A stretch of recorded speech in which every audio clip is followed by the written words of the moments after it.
hier soir, j'ai regardé le film Found, l'histoire de la création de McDonald's, que je n'avais pas regardé avant, peut-être j'aurais dû, et, après de nombreuses années ensemble.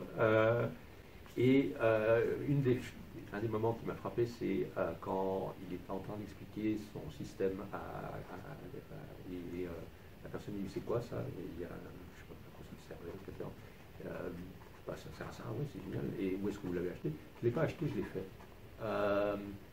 Et on a quand même pas mal discuté dans votre métier, à quel point est-ce que vous devriez devenir expert un peu technique des différents équipements, en tout cas les équipements clés que vous avez, que ce soit la friteuse, que ce soit la distribution de glace, etc. Du fait de votre taille, de ce que je sache, vous êtes non seulement le plus grand distributeur de glace du monde, mais vous êtes plus gros que le 2, plus 3, plus 4 réunis, ou je ne sais pas, c'est vous le numéro 1 de distribution de glace. Est-ce que tu es d'accord pour dire qu'il faut que vous deveniez expert de technique de ces sujets-là? Et qu'est-ce que ça veut dire en fin de compte avec ta casquette des opérations, y compris donc aider à améliorer et concevoir les équipements qui vont bien, d'avoir des belles machines. Il y a cette question-là, et la même par rapport à là où vous irez probablement en termes d'automation. Alors, pour répondre à ta question, en fait, le fondement de McDonald's, il est bâti sur ce nous, on appelle dans notre jargon le fameux tabouret à 3 pieds. Le fameux tabouret à 3 pieds, c'est McDonald's en tant qu'enseigne.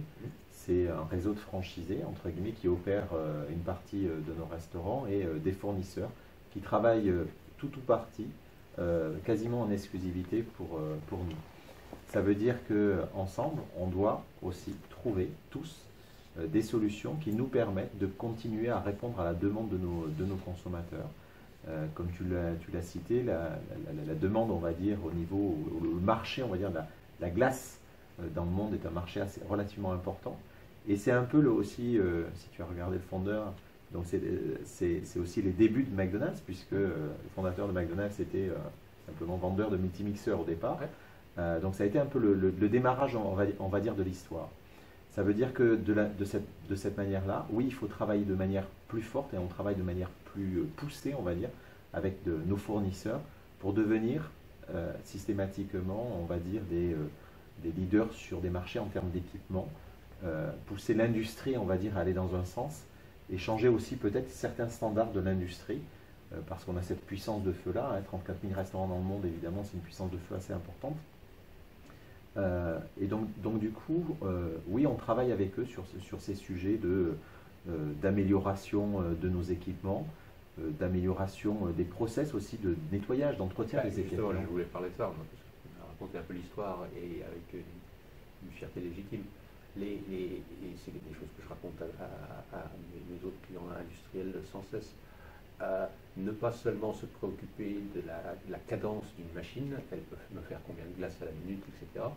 Mais regarder sa flexibilité et sa maintenabilité.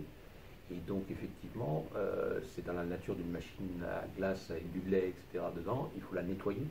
Et tout le travail, je ne sais pas si ça a duré depuis que McDo existe, comment arriver à avoir une machine de distribution de glace qui puisse être, c'est du SMED en fait dans le monde de l'industrie, mais facilement démonté, nettoyé. On est passé,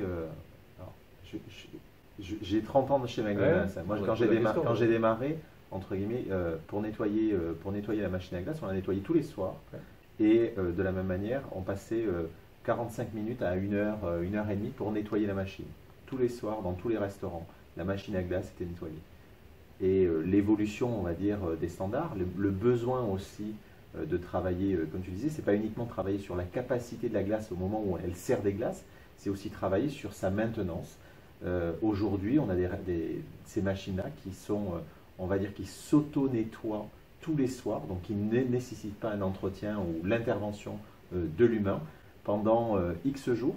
Donc on a réussi, on va dire, à diviser énormément, par 2, puisqu'on nettoie la machine, on va dire 2 fois par mois, tous les 14 jours, où cette machine-là, elle va s'aseptiser tous les soirs, elle va faire des cycles d'aseptisation, donc ne nécessitant pas, ou très très peu, d'intervention humaine.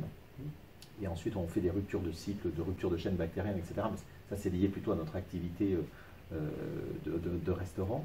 Mais, donc ça, c'est les premières améliorations. Donc en fait, de 1 heure et demie tous les jours à quasiment 1 heure et demie tous les 15 jours, ben, c'est un pas énorme en termes d'économie, ce qui permet aussi, au-delà de l'économie, de peut-être repositionner l'intervention humaine au bon endroit. Ça, pour nous aussi, c'est très important. Tu parlais tout à l'heure d'automatisation.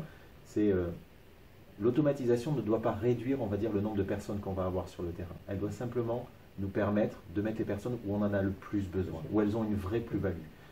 Dans un métier de service tel que le nôtre, l'humain, il a une vraie plus-value lorsqu'il est en contact des autres. L'humain va avoir une vraie plus-value lorsqu'il va regarder la qualité d'un produit fini qu'on va servir au client. Donc tout notre enjeu dans l'automatisation, on va dire, c'est de sécuriser nos process, éviter des ruptures, etc. Donc là, on a des enjeux d'automatisation. Mais de notre côté, on a aussi des enjeux de placer les personnes, placer nos équipes au bon endroit. Parce que ce qui fait la différence dans notre métier, bien entendu, c'est la qualité du produit, bien entendu, c'est la rapidité de service, mais c'est aussi la relation qu'on va être capable de créer avec nos clients. Parce que ce qu'on retient, on va dire, d'une expérience, quelle qu'elle soit à la fin, c'est le contact avec quelqu'un. Ce n'est pas le contact avec la machine qui nous a. Pour revenir sur ces histoires de machine à glace, moi j'adore parce que c'est un combat que nous menons dans presque tous nos industriels. Je pleure à l'idée que Maris Consulting continue à faire en 2020 autant de SMED par an, ou faire des SMED, Single Minute Exchange of Dies, bref, réduire le temps de changement de série des équipements. Ça fait plus de 60 ans qu'on sait très bien qu'est-ce qu'il faut faire, et pourtant nous on se retrouve sans cesse à dire qu'il faut faire des trucs. Et ça, c'est la première partie. On est passé de 1 heure de temps de nettoyage, on a changé les pièces, etc. Et puis, vous avez automatisé le nettoyage en l'occurrence. Et ça s'appelle l'OTED, One Touch Exchange of Die. Et alors là, je m'adresse à quoi, une personne sur 1000 qui m'écoute. Puisque vous n'avez pas encore fait étape 1 SMED, vous ne savez même pas que l'OTED existe, One Touch Exchange Die. Ça veut dire qu'on automatise le changement. Ça fait partie du job. C'est pas juste quand la machine produit. Le nettoyage, le changement de série, il faut le rendre efficace. Et donc, il y a de l'automatisation dans les nettoyages, les changements de série, etc. Message pour d'autres industriels, regardez votre flexibilité. Je le faisais encore dans le monde de la santé récemment. Le temps de nettoyage d'une ligne pour passer d'un produit à un autre, puisque c'est mal conçu, ça prend longtemps à nettoyer au chiffon, etc. Concevez des choses qui sont faciles à entretenir, faciles à changer de série, etc. Et McDonald's le fait.